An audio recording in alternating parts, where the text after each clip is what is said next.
Bonsoir à tous, c'est Ça manque pas d'air, c'est la Côte d'Or qui nous accueille ce soir en direct. Nous sommes à Villecomte exactement, charmant petit village de 130 habitants.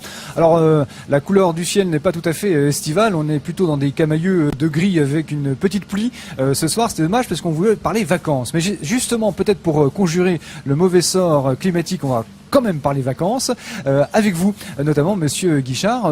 Bonsoir, merci de nous accueillir. Nous sommes ici à l'intérieur de votre gîte, car ce soir on va parler des gîtes, des chambres d'hôtes, des tourismes, des meublés de tourisme et voir comment se retrouver dans tout ce maquis. Très bel endroit ici. Vous êtes pâtissier à l'origine, monsieur. J'étais pâtissier, voilà, en effet. Ça, à l'origine, mais donc installé depuis une vingtaine d'années ici à Villecomte. Oui. Et vous avez tout de suite l'idée de créer un gîte de charme. Tout de suite, non, mais j'ai déjà restauré ma maison et après, je voyais cette pauvre maison là qui tombait en ruine.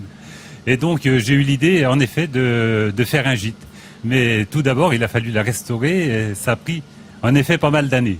Alors vous l'avez baptisé, ce gîte, la maison de Mélanie. On peut peut-être expliquer pourquoi, c'est d'ailleurs très joli. Ah oui, c'est très joli. Alors c'est tout simple, c'est parce que quand nous avons commencé de restaurer cette maison, notre fille Mélanie était toute petite. Ah, voilà. Et elle a dit plus tard, je viendrai habiter dans cette maison. Donc lorsqu'il a fallu trouver un nom pour le Mélanie. gîte, voilà. nous avons... tout naturellement donner le nom de Mélanie à la maison. C'est un très beau choix et c'est donc sa maison. Dans vos motivations, il y avait donc effectivement la sauvegarde aussi du patrimoine. Ah oui, c'est la première motivation, c'était de pouvoir sauver cette maison qui menaçait vraiment en ruine. Alors vous en avez changé la destination.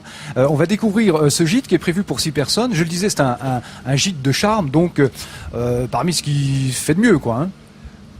On le dit. Ah, ouais, je confirme. Je confirme. Merci. Et évidemment, il faut le sens de l'accueil, quand même. Oui. C'est important.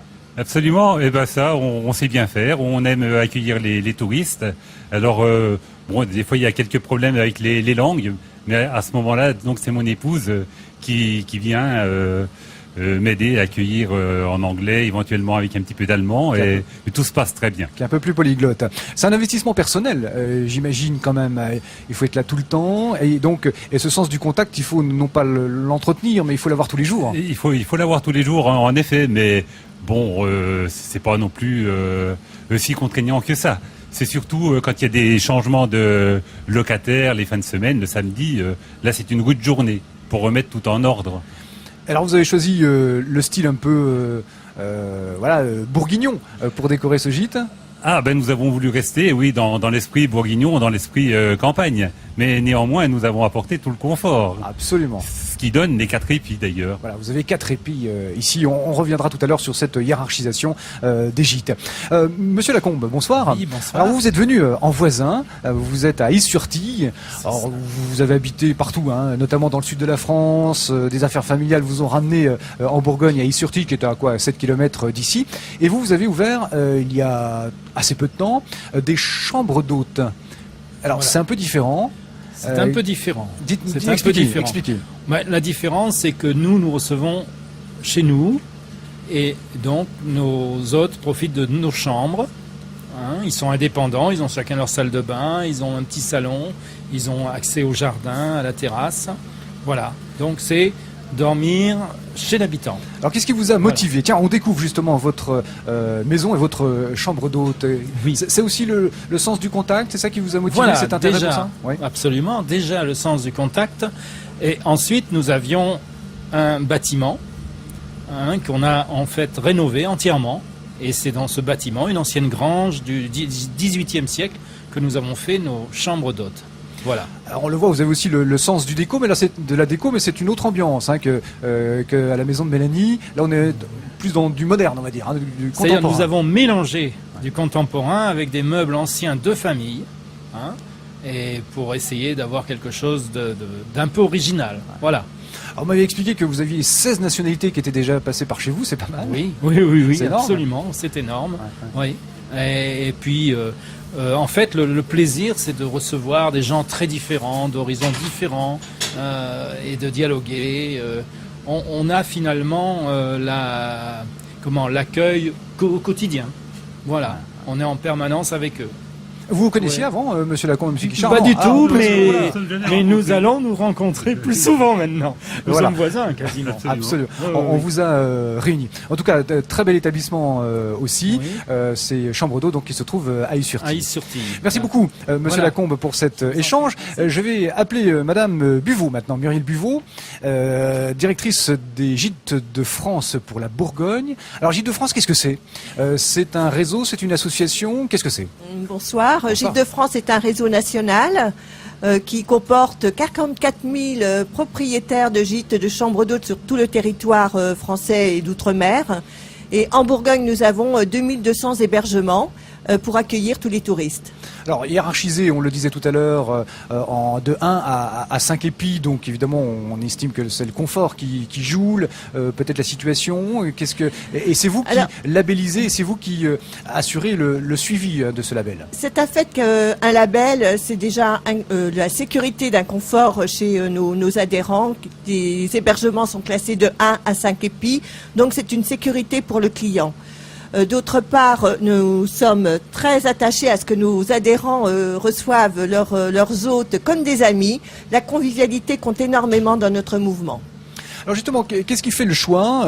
Je me mets dans la peau là, des familles qui sont en train de se poser la question de savoir ce qu'ils feront cet été, par exemple, ou une semaine comme ça au printemps. Entre gîtes, chambres d'hôtes, est-ce qu'il y a des profils qui s'adaptent mieux à tel ou tel produit? La clientèle des gîtes est là et vient dans notre région pour se reposer, se détendre et pour aller visiter, admettons tous les 2 jours, elles se rendent dans un endroit différent de la Bourgogne. On a tellement un beau patrimoine qu'elles apprécient beaucoup d'aller visiter notamment la côte viticole et tous les petits villages médiévaux de notre campagne. Mais sur le confort, je disais, est-ce que c'est plus familial dans les gîtes, un peu moins dans les chambres d'hôtes par exemple? Les chambres d'hôtes, vous avez surtout des couples un petit peu moins de couples avec des enfants. Et ces touristes viennent faire un tour en Bourgogne, si vous voulez. Ils changent de chambre régulièrement pour visiter en profondeur notre région. Alors il y a aussi les meublés de tourisme, mais là on va dire que c'est un produit beaucoup plus banal, basique par rapport aux gîtes et aux chambres d'hôtes. Les meublés de tourisme sont quand même classés. Ils ont un classement préfectoral et notre label est complémentaire. Où nous, si vous voulez, le classement est surtout sur la qualité, sur le confort de nos prestations et sur les services que nos propriétaires offrent aux locataires. Peut-on donner une fourchette de prix? Enfin voilà, est-ce que à plus de je sais pas quoi la nuitée, ça devient un peu trop cher? Enfin, est-ce que vous avez des conseils à nous donner? Alors pour l'été, un gîte pour 4 personnes, vous pouvez compter entre 300 et 500 euros la semaine.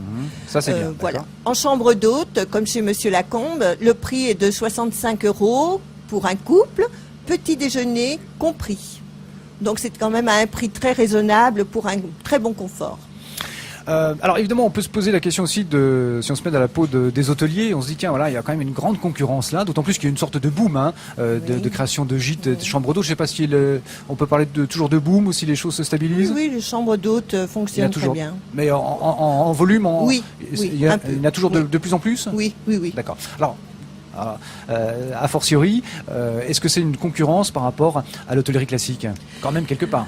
Ce n'est pas une concurrence pour nous, car c'est un autre concept de vacances, c'est l'accueil chez l'habitant par l'habitant.